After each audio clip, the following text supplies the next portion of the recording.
Hi everybody, welcome back. Today we're looking at an amazing book, Relics of Ancient America, Parts 1st and 2nd, compiled by Iner A.B. Sawtell Sentinel Print.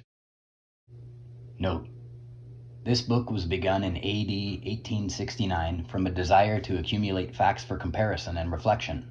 Some were put down from memory. Some originals are not known to be in print. Tributaries receive their contents from reservoirs. All the outs and half the ins are responsible for the present state of things. Thomas Chatterton. Preface. The author takes no credit to himself, unless it is in the notes. He has given credit to others, and if there is any omission, he apologizes and will make corrections and give satisfaction. Relics of Ancient America, first part. Relics of Ancient America, and a few others, with notes made with a view to arrive at a correct solution of prehistoric times. The following 4 classes were compiled from Egbert Guernsey's History of the United States, with a notice of American Antiquities and Indian Tribes, Philadelphia, 1869. The first class form Welsh and Scandinavian relics, the second Grecian and Roman, the third Egyptian, the fourth Antediluvian, the fifth consists of a miscellaneous collection. Class first. In Onondaga County, New York, is the site of an ancient burying ground in which timber of second growth was growing, judging from the reduced mold of timber lying around. The concentric circular grains of trees of first growth would guarantee a period of 100 years. In one of the graves was found a glass bottle and an iron hatchet edged with steel. The eye or place of the helve was round and projected like the ancient German axe. In the same town were found the remains of a blacksmith's forge and crucibles such as mineralogists use in refining metals. In Scipio, Mr. Halstead has from time to time plowed up on his farm 700 or 800 pounds of brass, which appeared to have been formed into various implements of husbandry and war. On this field forest timber was growing abundantly, which had attained a great age and size. Mr. H. also found sufficient wrought iron to shoe his horses for many years. We cannot resist the conclusion that on this farm was situated a village of Danes or Welsh, who were exterminated by war hundreds of years before Columbus was born. Note: allowing 500 years for the growth of the forest timber, all these settlers of New York State, including those at the mouth of the St. Lawrence, must have been exterminated about the 12th century by the second great invasion of Tartar hordes from the north. On the Black River, New York, a man digging a well found a quantity of china and delftware at the depth of several feet. In Tompkins County, New York, Mr. Lee discovered on his farm the entire works of a wagon reduced to dust. On the flats of the Genesee River, on the land of Mr. Liberty Judd, was found a bit of silver about the length of a man's finger, hammered to a point at one end, while the other was smooth and square, on which was engraved in Arabic figures the words, "In the year of our Lord 600. Note: Dionysius Exiguus fixed the AD in the year 527 AD. Hence 600 was within 100 years since the custom of reckoning by AD in Europe began. The Welsh and the Scandinavians settled at the mouth of the St. Lawrence about AD 1000 to 1100. The traces of a Scandinavian, Welsh, and Danish population are clear. They form a class of antiquities entirely distinct from the walled towns and mounds, and must have been subsequent to them. The forts of Danes, Belgae, and Saxon were round. Those of the Romans were square. A tribe of Indians, a great way up the Missouri, speak Welsh and retain some ceremonies of Christian worship, but are like Indians in habits and appearance. Imlay, in his History of America, says this is universally allowed to be a fact. At the headwaters of the Red River is another tribe of Indians calling themselves Maxedas, having Indian manners, customs, and speech, and who resemble the Welsh.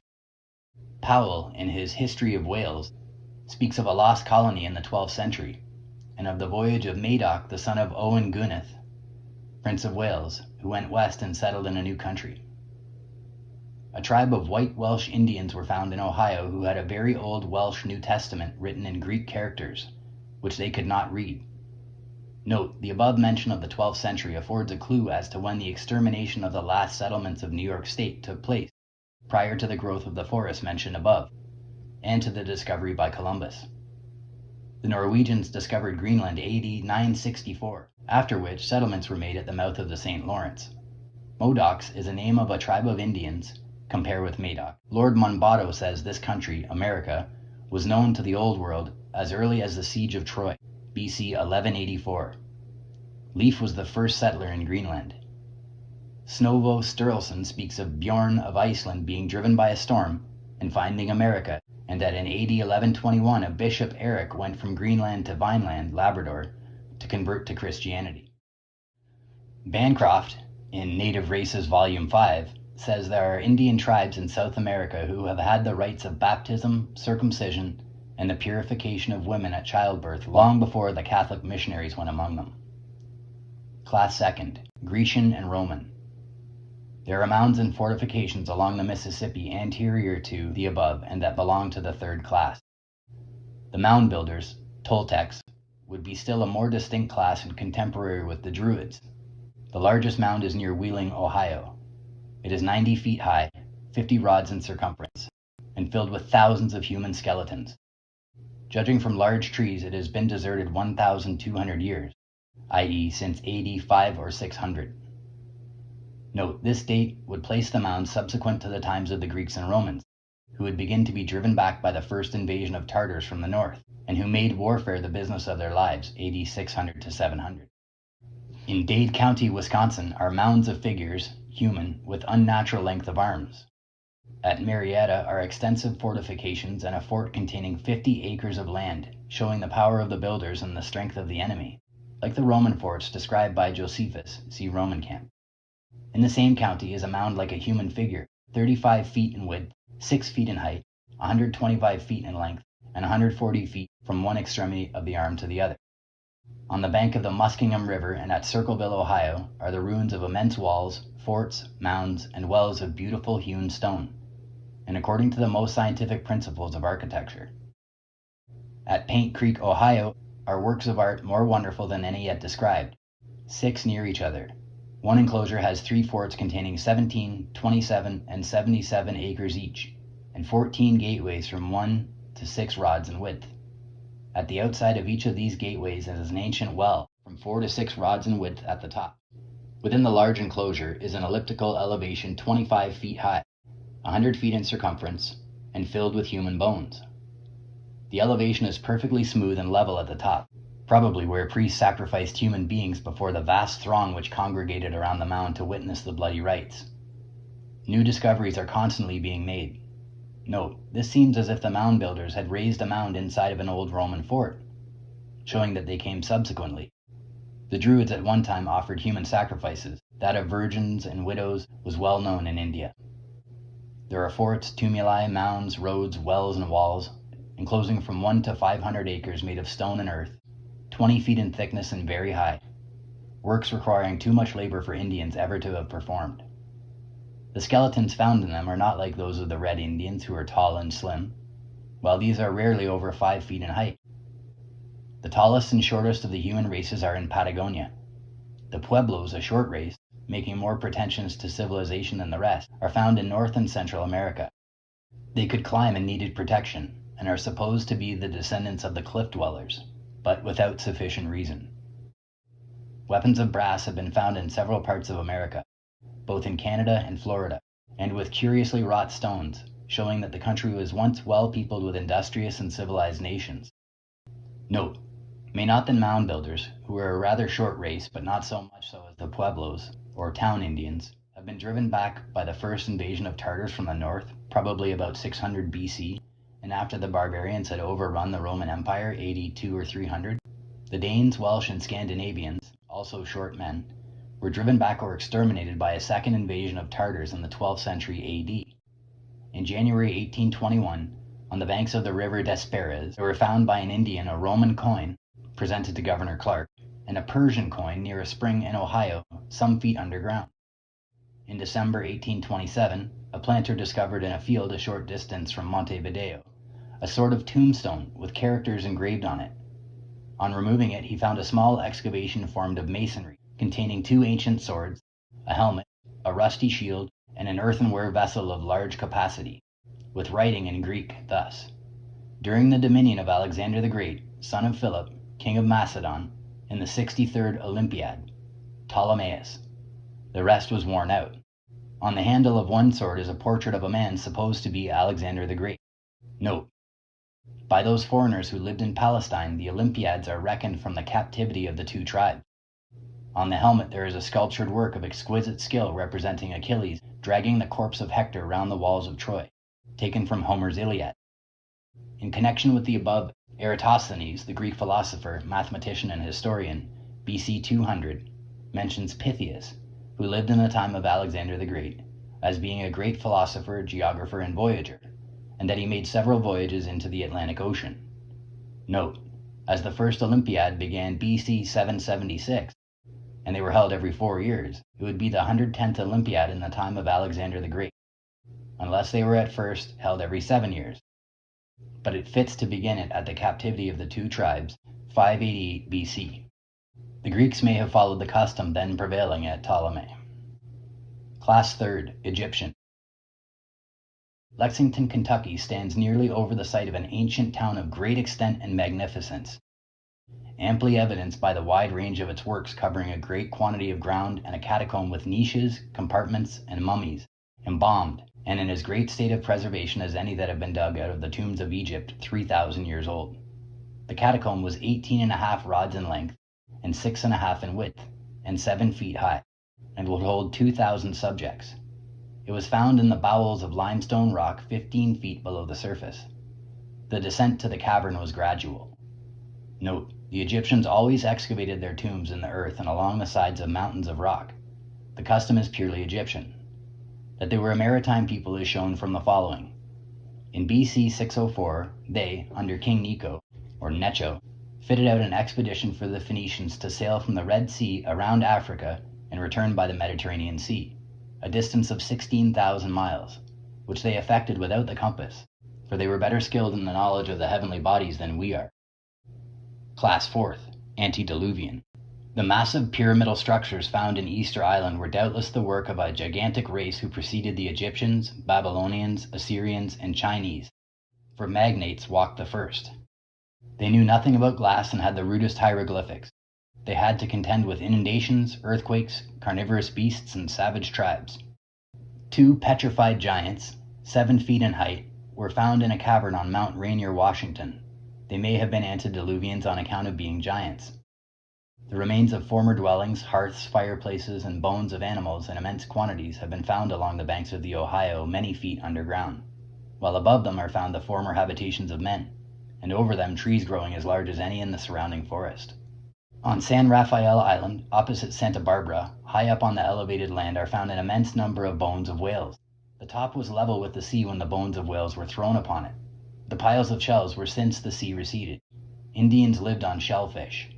Firebrands, split wood, ashes, coal, tools, utensils of various kinds, brass rings, immense vessels of pottery of curious workmanship and remarkable size have been discovered 80 and 90 feet below the surface. On the Susquehanna River, a piece of pottery was found 12 feet in diameter across the top, 36 feet in circumference, and of proportional size and form. Miscellaneous class. In digging a well near Cincinnati, AD 1826, the stump of a tree was found in a sound state 80 feet below the earth. The blows of the axe were still visible, and the remains of the tree were firmly rooted in its original position several feet below the bed of the Ohio. Another stump was discovered near this place, 94 feet below the surface, and on the top it appeared as if some iron tool had been consumed by rust. Note: the sound state and rusted tools point to its being overwhelmed from the west, hence its depth is not at all due to decayed vegetation.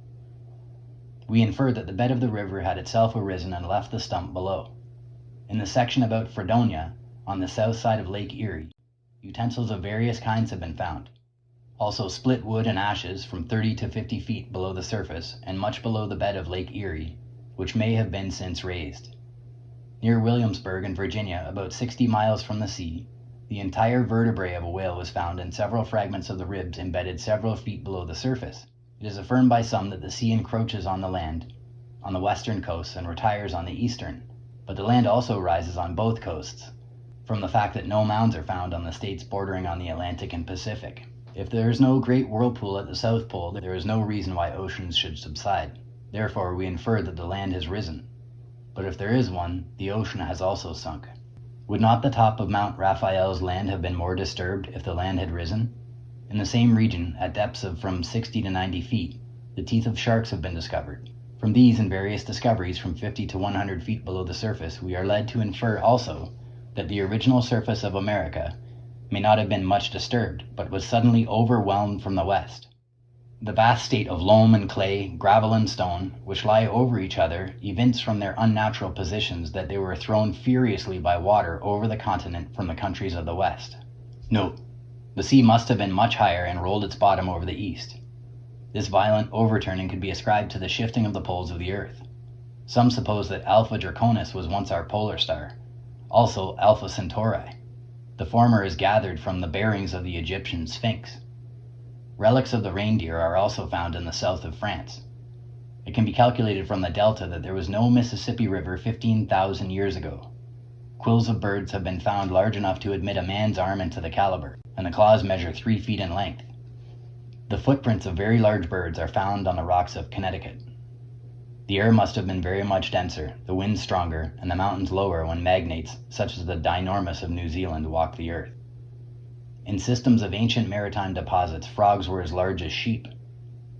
The remains of a monster were discovered in Louisiana 17 feet underground, probably on rocky mountain land, whose largest bone weighed 1,200 pounds.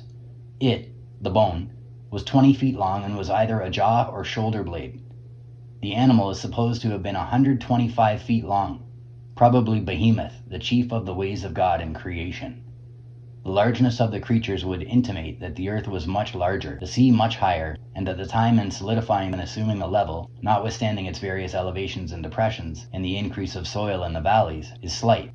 Note: vast numbers of human skeletons heaped up with broken tips of arrows in the skulls have been found several feet underground in Louisiana, with plain indications of a seashore beach above them, and from which the sea of the Gulf has receded. The skulls were prognathous and high at the occipital crown. At Lafayette, 12 miles south of Syracuse, Mr. William Newell was digging a well in limestone and found a petrified man near the surface. It was 10 feet 2.5 inches in length. The thigh was 12 inches thick. The body was lying on its right side with one hand at its back, the other in front, and the left leg thrown over its right. Note: from the position of the limbs, the action of water is suspected. He may have been drowned in Lake Ontario on a bed of limestone when it was much larger, or from the deluge when violence filled the earth. In 1816 to 1823 AD, a hill was cut through to form a canal near Mostich in the suburbs of Liege. In excavating, there were found an extraordinary number of bones, tusks, and molar teeth of elephants, horns of deer, bones of a species of ox, mastodon, and other mammalia, together with a human lower jaw and teeth preserved at Lebden, and at a depth of 19 feet below the surface, where the loess joins the underlying gravel in a stratum of sandy loam. The stratum was intact and undisturbed, but the human jaw was isolated, the nearest tusk of an elephant being 6 yards removed from it in a horizontal direction.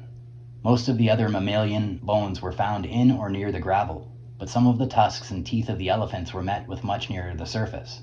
Note: the above would suggest the bed of an ancient river, the sandy loam implying a time when the water was shallow and vegetation grew on it. When the river was swollen, the bones would be found higher up on the banks. Rivers passing along limestone would excavate and fill in with bones that were stranded on the shallows. A human skull has been found in a bone cave, the Neanderthal in the Netherlands, and one in the Engis cave at Lake Zurich. These are said to be more ancient than any yet found, and according to Professor Huxley, approach the European type. A skeleton found in the island of Guadeloupe, now in the British Museum, is found to belong to some of the Caribs who were killed in battle 200 years ago, although petrified in limestone. The following affords a clue as to the time compared with depth and with the nature of the ground. The foundation of Solomon's temple has lately been dug up at a depth of 90 feet below the surface. The layers of stone were 125 feet in length. The areas of the succeeding temples over it were much greater.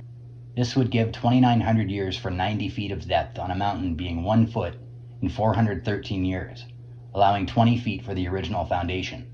The head of the original brook Kedron, known at the time of Christ, has been found 60 feet below the surface.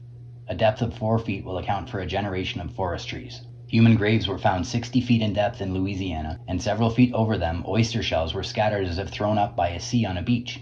On the banks of the Arkansas River, 75,000 human skulls were found, with metallic tips of arrows in them, of two races of men evidently slain in battle, in sand and covered over with several feet of sand, and over it again several feet of clay, and over it again several feet of alluvium containing large forest trees. The skulls were narrow, elongated back, and prognathous.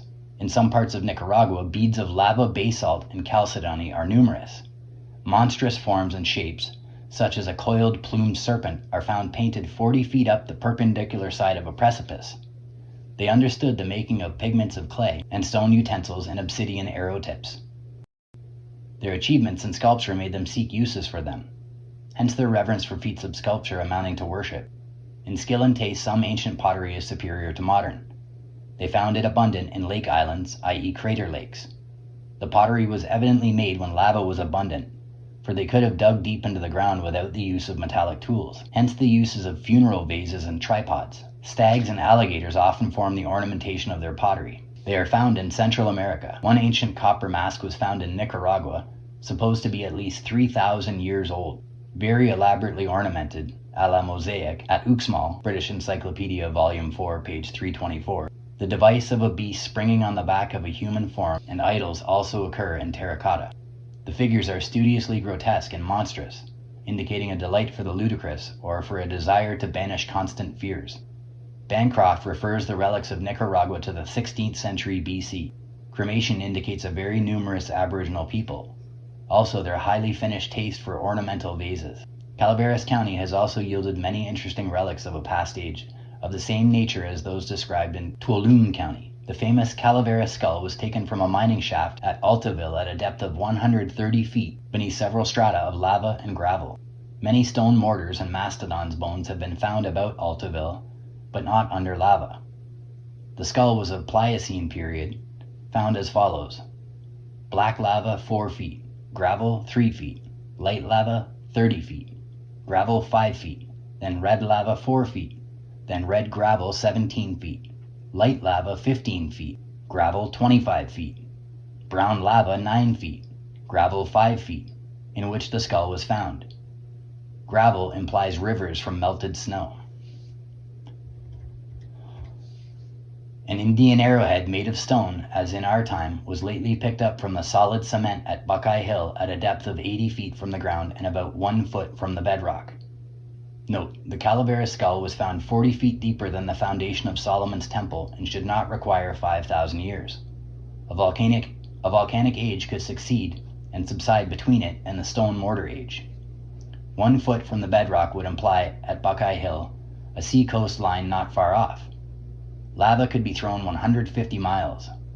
A well-executed representation of a deer's foot, cut out of slate, in a tube 5 inches long and 1 foot in diameter, were found 30 feet below the surface, over which grew a huge pine tree, the growth of centuries, at Don Pedro's Bar, in AD 1861 in California. A petrified mammoth bone was found weighing 54 pounds, 35 feet in depth in gravel, also human skulls in post-diluvian strata, over 50 feet in depth, river bottom. Mammoth bones at Diamond Spring, 40 feet in depth. Mortars were found at 100 feet in depth, also fossil bones and stone relics in the mines about Placerville. In Nevada County, at Grass Valley, stone implements have been found at different dates from 10 to 80 feet below the surface. A skillet or saucepan, made of lava, hard as iron, was found at Colima in 1851 AD, 15 feet below the surface under an oak tree, which tree was not less than 1,000 years old. A human forearm bone with crystallized marrow embedded was found in a petrified cedar 63 feet below the surface. A collarbone was found in the gravel of the Great Blue Lead in 1857 AD, not less than 1,000 feet below the forest-covered surface. Mammoth bones at Columbia and Stanislaus County were found 35 feet in depth. A hyena's tooth at 60 feet in depth in Amador County. 2 mortars from the bank of Yuba River 16 feet in depth. A pestle mortar at 16 feet in depth in auriferous gravel, weighing 30 pounds and holding 2 quarts. An oval granite dish with the usual bones, under from 20 to 30 feet of calcareous tuft, 18.5 feet in diameter and 2.5 inches in thickness. A stone bead of calspar was found with the bones of the mastodon under a strata of lava 300 feet from the mouth of a tunnel. In 1858 AD, there was found in tunneling a stone mortar at a depth of 350 feet from the surface of the earth, lying in auriferous gravel under a thick strata of lava. In 1862, another mortar was found at the depth of 340 feet and 1,800 feet from the mouth of the tunnel.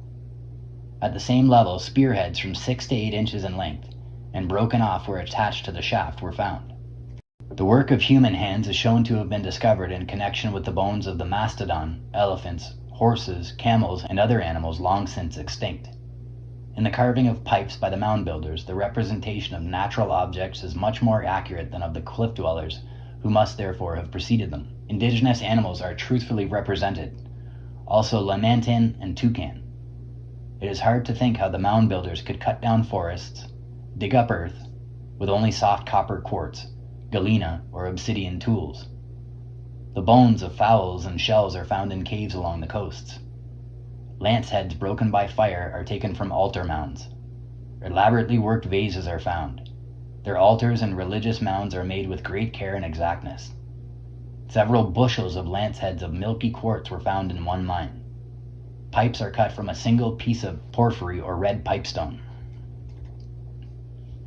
Bones of animals are found worked into daggers, awls, beads, and implements. Their knives were of obsidian. They may have had bone shovels and scoops. A piece of copper weighing 5 tons was found 15 feet below the surface, under trees that were at least 400 years old. That lump of copper had been raised on skids and bore marks of fire. Some stone implements were scattered about, also hammers for making copper wedges. Some stone hammers weighed 40 pounds. Much worn wooden shovels are often found. They could not have worked the mines in winter with their methods. The mound builders, the Toltecs, were numerous, united, and agricultural. The modern Indians know nothing about those mines of copper.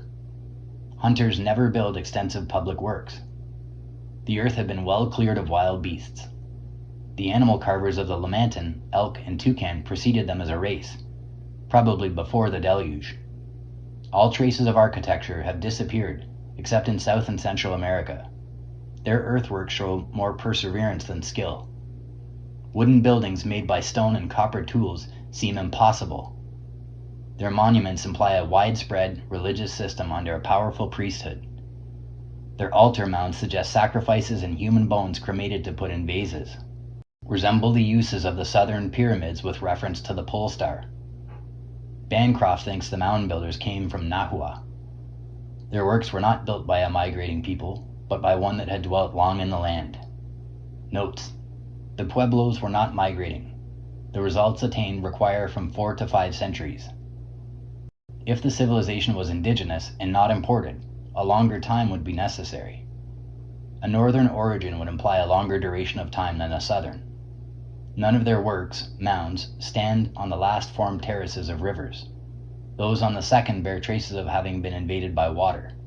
The last terrace required a longer time for formation on account of the gradual longitudinal leveling of the riverbeds. There has been a complete disappearance of their wooden structures. Length of time is suggested by the decomposition of human bones well calculated for preservation. Skeletons are found in Europe, well preserved for 1,800 years. Historic tradition would have been preserved had there been contact with a superior immigrant race.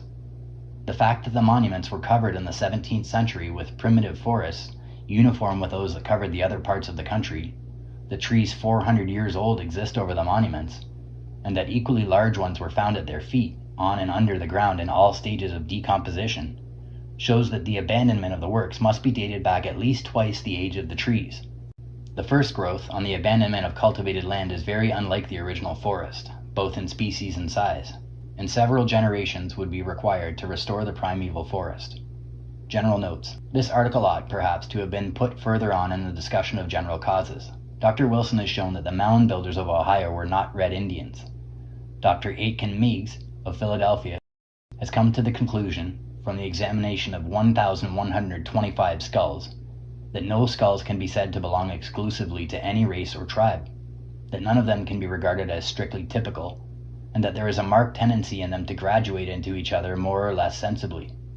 Dr. Cummings of London says in his book entitled Moses Right and Colenso Wrong, no traces of man have been found in the drift which is next below alluvium. Drift has been caused by water and ice and is therefore older than the deluge, which came from north to south and brought icebergs with it. Sir Charles Lyell says there existed on the earth some 40 or 50,000 years ago a race of animals in the shape of man, who were able to make arrowheads and other rude implements of flint. The arrowheads of the drift period are older than 6,000 years. The ages of stone, bronze, and iron implements are contemporary with firs, oaks, and beech trees. In digging a tunnel recently in Tuolumne County, a pestle and mortar were found in gold-bearing gravel many feet underground. Those exhibited in the Los Angeles Museum show exquisite skill in their manufacture. They were evidently heirlooms and used for pounding either cereals or ore. There has been recently found in Arizona, 12 miles from Espanola, a large subterranean cave, having a watchtower above, with 1,700 compartments, and similar to the Great Cave of Kentucky. One cliff cave in Arizona has the imprint on the wall of a baby's chubby hand done when the plastering was first put on. Some of these cliff caves are now found with extremely difficult access, high above streams. Close to the cave near Espanola, 2 skeletons were found, a male and a female, 7 feet in length. The femur of the female measured 19 inches. The skeleton of a man resembling a Red Indian was found 16 feet below the surface and below 4 successive layers of buried trees while excavating for gasworks at New Orleans. Note: 4 feet of depth accounts for a generation of forest trees. A human skeleton has been found in a quarry in North America in limestone and petrified, 15 feet below the surface and lower than the relics of the rhinoceros. Query: when did the sandstone become hard and how? And where are the animals that made the imprints in the tracks of 40 species of bipeds and quadrupeds found in sandstone along the Connecticut River? On the small island of Easter in the Pacific Ocean, which contains about 2,000 savages who speak the language of Tahiti, colossal stone statues are found on platforms of Herculean masonry, made with great skill and tact. The flesh of the mammoth found preserved in the Arctic regions has been eaten by dogs in the last century. Semi-tropical animals have disappeared in the north. Prehistoric relics, antediluvian. Creston, January 24th, AD 1891. Workmen excavating a cellar in Adams County, Iowa, a few days ago came upon the memento of a long-forgotten race.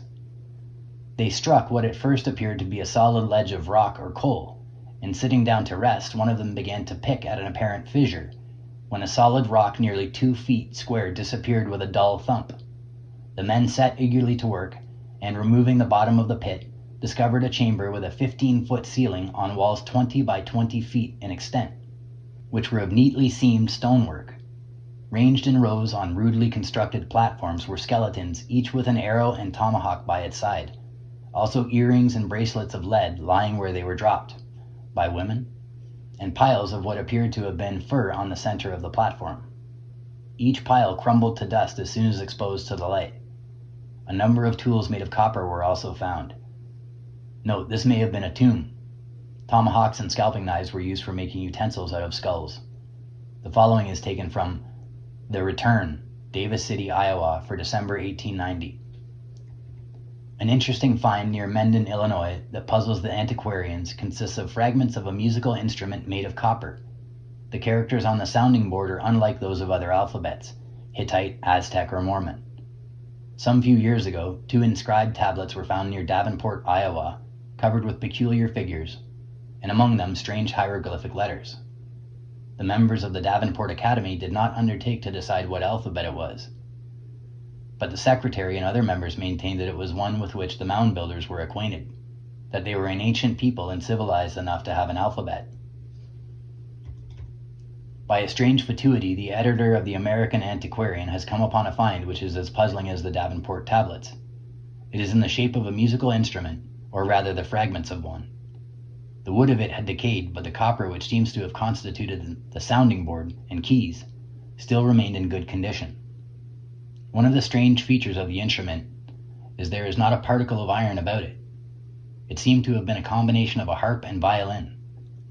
The shape is 3-cornered like a harp, but the strings are stretched across a bridge, and fastened to the keyboard at the end as on a violin, making a very unusual combination.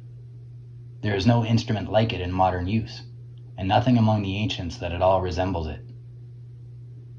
The mysterious part of the whole relic is that there are 10 hieroglyphic characters cut into the copper sounding board close by the keys. These hieroglyphics are unlike any musical signs known in modern times. They are unlike any known alphabet. They resemble the hieroglyphics found in the Davenport tablets, over which the savants have puzzled themselves so thoroughly. They are also like those in the Greek grave tablet, time of Alexander the Great. They are not exactly counterparts, but resemble them. The letters on the Davenport tablets have been compared to Hittite, Phoenician, Samaritan,